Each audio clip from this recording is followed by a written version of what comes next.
And welcome back everyone to Freedom Planet. So the response on my first episode was alright. Not bad for a non-Minecraft game. So I think I might do this twice a week here. So instead of continuing my playthrough of Lilac here, I'm going to be doing Milla's first stage instead, just to show a different type of gameplay. So there are currently 3 playable characters and supposedly 2 more coming down the road, and all 5 of them appear in the story, which this game does actually have cutscenes between all the levels if you're playing adventure mode, but I'm just doing time attack here. So Milla, unlike Lilac, she can't really go very fast unless she's going down a hill, but she has that weird flutter jump that you just saw. And her skills overall are very strange. She can create a shield and block or reflect enemy attacks, and a lot of the later bosses, the main way to damage them is by reflecting their own attacks at them. You can also create a phantom block, which is what I just did there, and you could throw that, or you can use it to create a more powerful shield blast, which I use quite a bit on some of the earlier bosses especially. And that boss's head, or whatever you want to call it, landed on the switch, opening the gate. So this is a pretty cool level overall. It's a pretty good introduction to Milla's unique skills. It's not one of my favorite soundtracks in the game, but it's pretty good. All the music in this game is good, really.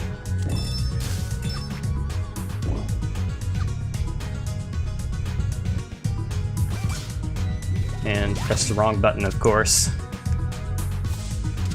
I made a few mistakes in this run, but it was pretty good. I beat my previous record for it, although I've only played this level a couple of times. I've only played through the game as Milla and Carol once. Mostly I just play as Lilac. She's the most fun to play as, but Milla is fun in her own way because it's such a unique challenge. Even going through the same levels, you have to rethink how to defeat all the bosses because it's so different.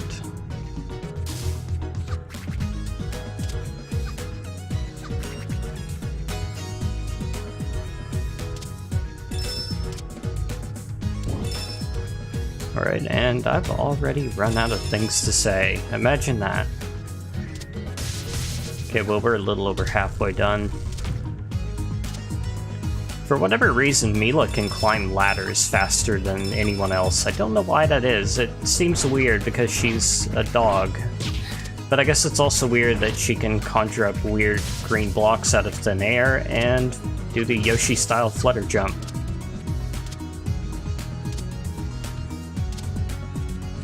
Currently, Milla is the only of the playable characters that does not have an adventure mode. You can only play her in Classic with no cutscenes, so in the future there's going to release it as free DLC whenever they finish her adventure mode, so I look forward to playing that whenever it comes out.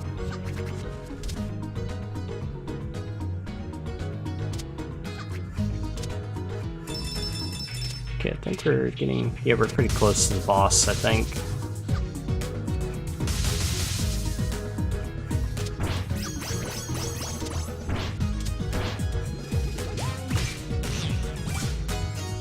Alright, so the upcoming boss is... There's 2 ways to damage it. Either you can throw a block in its mouth, or you can throw the explosive crates it spits out back at it, which you can pick one up by just standing under it. And another thing I forgot to mention about Milla is that if you stand on top of pretty much any item container, or the explosive crates, you can press, I think it's B to pick them up.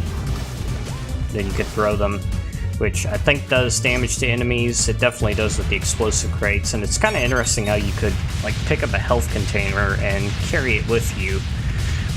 I never really found that useful in my playthrough. I tried it once, but I ended up not having any trouble with the boss that I thought I would. Alright, so that's Milla's first stage. I'm actually going to be doing 3 stages as Milla. So thank you for watching. I'll see you next time.